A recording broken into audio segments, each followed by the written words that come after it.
नमस्कार, PTC news देख रहे सभी दर्शकों का स्वागत। मैं हूं आपके साथ अतुल वर्मा, लेकर हाजिर हूं प्रदेश की तमाम खबरों का हाल।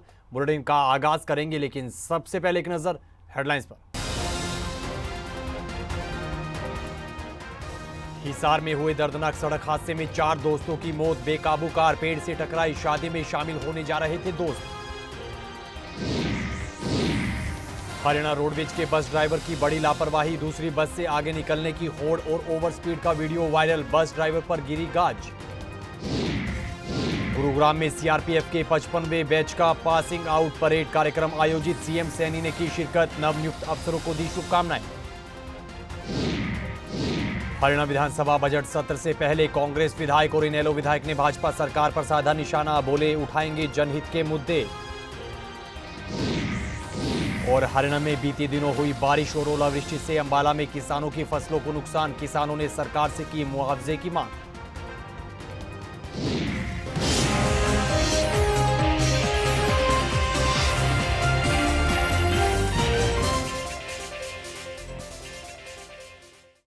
तो चलिए बुलेटिन का आगाज करेंगे अहम खबर के साथ। हिसार में हुए दर्दनाक सड़क हादसे में 4 दोस्तों की मौत की खबर निकल कर आई है। जानकारी के मुताबिक चारों दोस्त एक शादी में शामिल होने के लिए जा रहे थे, लेकिन बीच रास्ते में ये हादसा हो गया और उनकी कार अचानक से बेकाबू हो गई और कार पेड़ से जा टकराई। ये हादसा हिसार मंगाली रोड पर बताया जा रहा है। वहीं टक्कर इतनी भीषण थी कि गाड़ी के परखच्चे उड़ गए। ग्रामीणों की ओर से चारों घायलों को अस्पताल में भर्ती करवाया गया था, लेकिन डॉक्टर ने चारों युवकों को मृत घोषित कर दिया। ये मेरा भतीजा था। निखिल आपका निखिल मेरा भतीजा था। हाँ। और बाकी 3 उसके दोस्त थे। अच्छा। और ये अपने दोस्त की दोस्त की सिस्टर की शादी में सम्मिलित होने के लिए आए थे। ठीक है। और वहाँ से फिर ये हिसार वो आगे पीएलए के अंदर इस लड़के निखिल को वहाँ जाना था फौरन में। अच्छा। तो सारे दोस्त मिलकर चाय पानी वो कर रहे थे अपना कुछ। ठीक है। हाँ, तो निखिल पढ़ाई के लिए स्टडी वीजा के लिए जा रहा था। मेडिकल साइंस का वो साइड का स्टूडेंट था। तो परिवार में कौन कौन है निखिल के? निखिल के परिवार में ये 2 भाई हैं निखिल, और इनके पिताजी है, मम्मी है, दादाजी है। अच्छा। तो कितनी साल उम्र थी निखिल की? निखिल की उम्र थी 18.5 साल। 18.5 साल। ये सभी दोस्तों की लगभग ये इसी के बीच 18-19 के बीच में थे। अच्छा, ये इकट्ठे रहते थे? इकट्ठे रहते, एक ही क्लास के बच्चे थे। एक ही गांव के थे? हाँ, नहीं, गांव के एक हरिकोट से, 3 मंगाली से। 3 मंगाली से। 3 मंगाली से, तीनों ये चारों एक क्लास में इकट्ठे पढ़े। निखिल मंगाली से था? हाँ, मंगाली छुट्टियाँ से। ये 4 दोस्त थे, 3 मंगाली के थे, एक हरिकोट का। शादी में जा रहे थे, रोड पर गाड़ी का संतुलन बिगड़ गया, पेड़ से टकरा गया। इत्तेफाक से हुआ जी आता है, गाड़ी का संतुलन बिगड़ गया रोड के ऊपर, इसके कारण है। क्या कुछ नशा भी किया हुआ था? नहीं, कोई नशा नहीं जी। 3 बालक, चारों बच्चे स्टूडेंट थे, कोई नशा नहीं था। और स्वीट वगैरह ऐसा कुछ? नहीं, वैसा भी कुछ नहीं है। एक ही गांव के थे या अलग अलग? 3 गाँव मंगाली के थे, एक हरिकोट गाँव का। नीतीश है लड़का, वो था हरिकोट का, बाकी 3 मंगाली। हरियाणा रोडवेज के बस ड्राइवर द्वारा दूसरी बस से आगे निकलने की होड़, ओवर स्पीड और बड़ी लापरवाही का मामला सामने आया है। और इस लापरवाही के मामले पर जींद के रोडवेज बस के जीएम ने बड़ा संज्ञान लिया है और इस पूरे मामले में कार्रवाई करते हुए डिपो के जीएम ने बस ड्राइवर को सस्पेंड कर दिया है। बता दें कि कई किलोमीटर तक दोनों बस ड्राइवरों के बीच एक दूसरे से आगे निकलने का कंपटीशन जारी रहा था। इतना ही नहीं, नरवाना में एंट्री के दौरान फ्लाईओवर पर गंभीर लापरवाही करते हुए बस को रोंग साइड में चलाया गया और जमकर दौड़ाया भी गया। इस सारे घटनाक्रम को बस के पीछे आ रहे कार चालक ने अपने कैमरे में कैद किया और इसका वीडियो अब जमकर वायरल हो रहा है और जींद डिपो के जीएम की ओर से इस पूरे मामले पर एक्शन ले लिया गया है। जैसे ही मेरे संज्ञान में वो वीडियो आई थी, तभी हमने तुरंत प्रभाव से उस ड्राइवर को सस्पेंड कर दिया था। उस बस पर महेंद्र सिंह, चालक संख्या 299 कार्यरत था। बस नरवाना से चंडीगढ़ जा रही थी। मेरे पास किसी यात्री द्वारा ही वो वीडियो भेजी गई थी। उसी वीडियो पे संज्ञान लेते हुए तुरंत एक्शन करते हुए नेक्स्ट डे ही उसको सस्पेंड कर दिया गया। नहीं, दूसरे बस वाला जो है वो अपनी सवारी उठा रहा था, वो अपने आराम से चल रहा था। जो रैश ड्राइविंग कर रहा था वो महेंद्र चालक कर रहा था। हमारे द्वारा सड़क सुरक्षा सप्ताह के बारे में बार बार चालक परिचालक दोनों को जागरूक किया जाता है और इसके लिए अलग से कैंप भी लगाए जाते हैं और प्रत्येक माह 2 चालक परिचालकों को मुरथल ट्रेनिंग स्कूल में भी भेजा जाता है।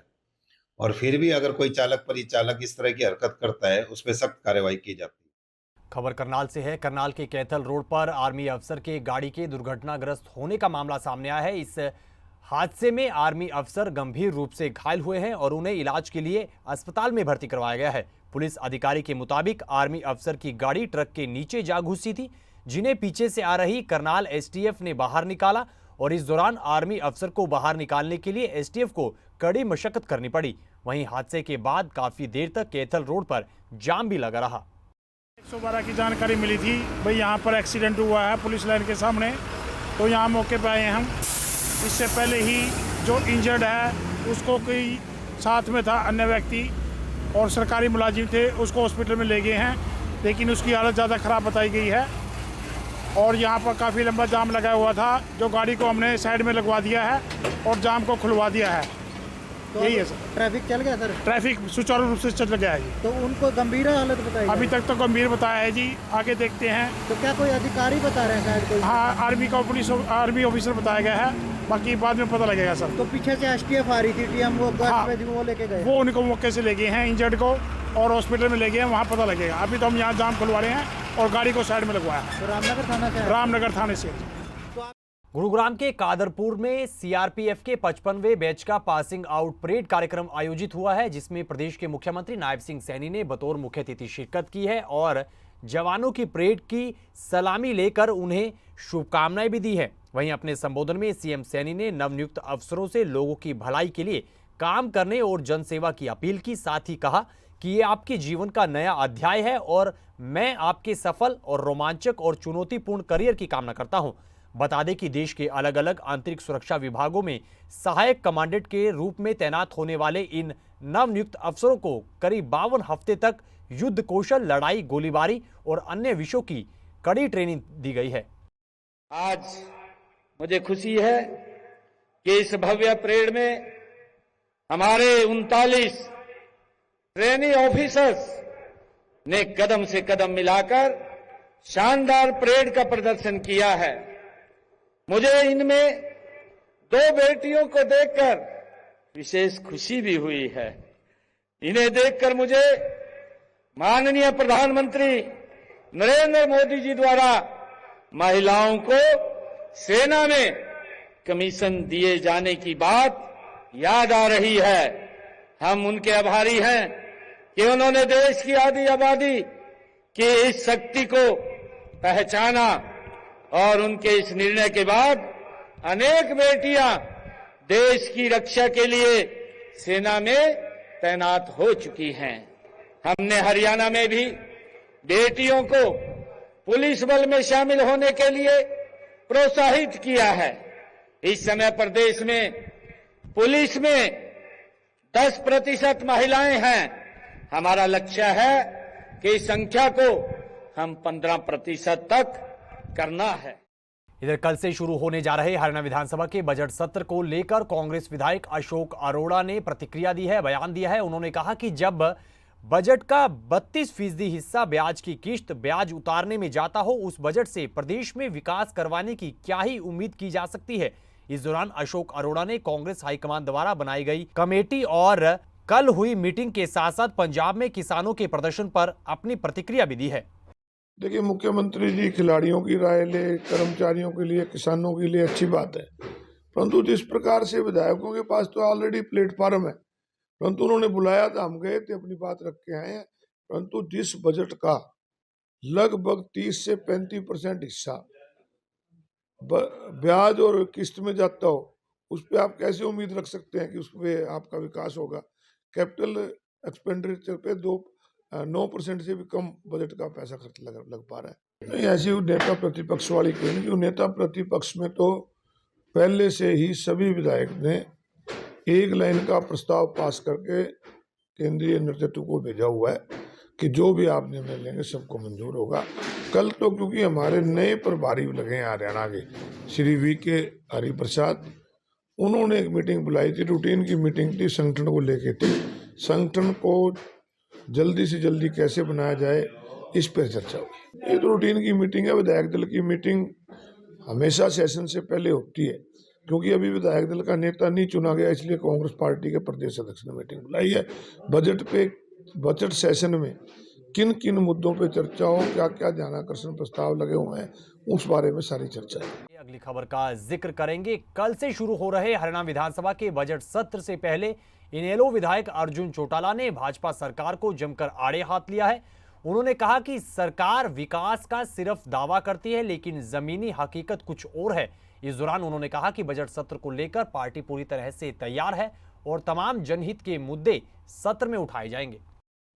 ये कोई नई सरकार बनी है? ये तो रिपीटिंग सरकार है, तो पुरानी पॉलिसीज को तो रिपीट कर रही है। ये तो बहाना हो गया फिर। ओहो जी, अभी नए नए आए हैं, अभी कैसे हम काम करेंगे? क्यों? विधायक कोई सारे पहली बार चुन के आए हैं, मंत्री कोई सारे पहली बार चुन के आए हैं, गवर्नर पहली बार चुन करके आया है। ये सारे पुराने हैं और ये सरकार पहले से चलती आ रही है। ये बहाने होते हैं अगर कोई कह दे कि जी पहले बजट में नहीं हो सकता। अगर किसी सरकार की नीयत है जन कल्याण की तो पहले बजट में हो जाता है। आपको एक उदाहरण दे दूं, जननायक चौधरी देवीलाल जब इस प्रदेश के पहली बार मुख्यमंत्री बने थे तो पहले बजट के अंदर ही उन्होंने बुजुर्गों की पेंशन अनाउंस करी थी। पहले बजट के अंदर ही जन कल्याण के कार्य शुरू हो चुके थे। तो ये बहाने होते हैं सरकारों के, अगर कह दे कि जी हमसे काम नहीं हो रहा। अगर सही मायने में किसी की नीयत हो तो वो अपने आप अपने अफसरों को खींचेगा, वो अपने आप अपने डिपार्टमेंट को खींचेगा, वो अपने आप उस डिपार्टमेंट को चलाने का काम करे। अगर आप अहम मुद्दों की बात करें तो बढ़ता नशा पहले भी एक मुद्दा रहा है और आज भी एक मुद्दा रहा है, और जब तक सरकार इसका कोई समाधान नहीं करेगी ये मुद्दा रहेगा। हिमानी मर्डर केस में विनेश फोगाट के बयान पर विधानसभा के डिप्टी स्पीकर कृष्ण मिड्डा ने प्रतिक्रिया दी है। उन्होंने पलटवार किया है। इस दौरान पत्रकारों से बातचीत करते हुए डॉक्टर कृष्ण मिड्डा ने पूर्व सीएम भूपेंद्र सिंह हुड्डा पर भी जमकर निशाना साधा। कृष्ण मिड्डा ने कहा कि हिमानी मर्डर केस में पुलिस की कार्रवाई लगातार जारी है। उन्होंने कहा कि भूपेंद्र सिंह हुड्डा जो हरियाणा में कानून व्यवस्था फेल होने की बात कर रहे हैं, सबसे ज्यादा अपराध कांग्रेस के राज में ही रहा था। वहीं उन्होंने पंजाब के सीएम भगवंत मान पर भी तंज कसा है। देखिए, ये महिला बात बिल्कुल सही है कि महिलाओं पर ये ऐसा हुआ है, लेकिन उसमें एक व्यक्ति शायद पकड़ा गया और उससे तार से तार जोड़ने का प्रयास कर रहे हैं। और मुख्यमंत्री ने ये कहा है कि किसी भी दोषी को बख्शा नहीं जाएगा। और आप देख भी रहे हैं कि दोषियों को पूर्ण रूप से, देखिए हादसा हो जाता है, मैं ये मानता हूँ। क्या जो लोग आरोप लगा रहे हैं उनकी सरकारों में नहीं हुआ? जिनके खुद के मकान शीशे के होते हैं, दूसरे पे पत्थर नहीं फेंका करते। उनको सोचना चाहिए कि जो 10 साल कांग्रेस का राज रहा उसमें क्या रहा। देखिए, ये सब अचानक ऐसा कुछ हादसा हो जाता है, हम उसके लिए मानते हैं, लेकिन सरकार जो प्रयास करे उन दोषियों को पकड़ने के लिए, ऐसा प्रयास किया गया और एक दोषी पकड़ा भी गया। उससे तार से तार मिलाए जाएंगे। मैं बड़े सीनियर साथी हैं, उनके बारे में क्या कहूँ। मैं वही आपसे कहा कि जिनके खुद के घर शीशे के होते, पत्थर नहीं फेंका करते, तो उनको खुद सोचना चाहिए कि कांग्रेस के राज में क्या हालात रहे, कांग्रेस के राज में। या तो ऐसा ना कि उनके राज में तो कभी कुछ हुआ नहीं। अब ऐसे हालात, मतलब कि मैं ये कहूँगा कि उन्होंने ये कह सकते कि उनके तो संरक्षण में गुंडे पैदा हुए थे। इधर हिमानी मर्डर केस को लेकर कांग्रेस सांसद कुमारी सैलजा ने भाजपा सरकार पर जमकर निशाना साधा है। उन्होंने कहा कि सरकार बेटी बचाओ बेटी पढ़ाओ का नारा देती है, लेकिन दूसरी तरफ प्रदेश में अपराध का ग्राफ लगातार बढ़ता जा रहा है और सरकार प्रदेश में बढ़ते अपराध पर अंकुश लगाने में नाकाम रही है। वहीं सैलजा ने कहा कि भाजपा सिर्फ कहने की डबल इंजन की सरकार है, जबकि धरातल पर भाजपा ने 10 साल में सिर्फ दिखावा ही किया है। कांग्रेस सांसद कुमारी सैलजा पूर्व मंत्री सतपाल सांगवान को श्रद्धांजलि देने पहुंची थी। मैं तो यही कहूंगी कि दोनों तरह की बात होनी चाहिए।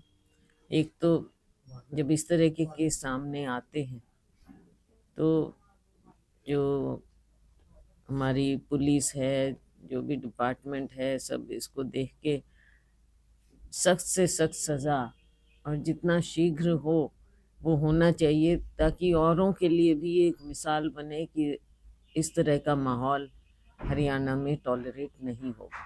बीजेपी सरकार और मैं कहूँगी कि लड़कियों को भी, एक महिला होने के नाते मैं कहूँगी कि लड़कियों को बहुत चौकन्ना रहना चाहिए। क्राइम इतना बढ़ता जा रहा है हरियाणा में, आप देख रहे हैं कि ऐसी ऐसी घटनाएं जगह जगह, बेटी बचाओ बेटी पढ़ाओ, ये सब स्लोगन है, लेकिन असल में जो प्रदेश में एक माहौल होना चाहिए कि कोई भी क्राइम करने से पहले उसको ये डर हो कि कल को मेरे साथ सख्ती से बर्ताव होगा, लीगल वो होगा, तो एक क्राइम करने से पहले उसके दिमाग में दहशत होनी चाहिए कानून व्यवस्था की।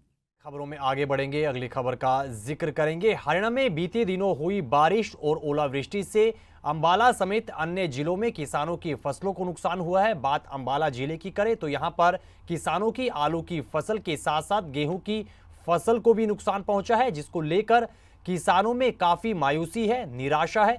इस दौरान किसानों ने सरकार और प्रशासन से खराब हुई फसलों की जल्द गिरदावरी करवाकर मुआवजा दिए जाने की मांग उठाई है। फसल को नुकसान है, आलू को तो नुकसान है, जिससे आलू गारे में निकल नहीं रहा पूरा। मशीन भी दिक्कत दे रही चलने में, चुनाई में भी दिक्कत है, और कनक में भी थोड़ी परेशानी है, कनक फट जाती है ना इसमें भी। और सूरजमुखी में जो ऐसा है कि सूरजमुखी जहाँ ज़्यादा हो जाता है पानी, वहाँ जो है चलती कम है, बैठ जाती है, यही बारिश की वजह से नुकसान है। तो आलू को भी नुकसान तो है, क्योंकि अब आलू की पढ़ाई का टाइम है, नीचे डालने लग जाए।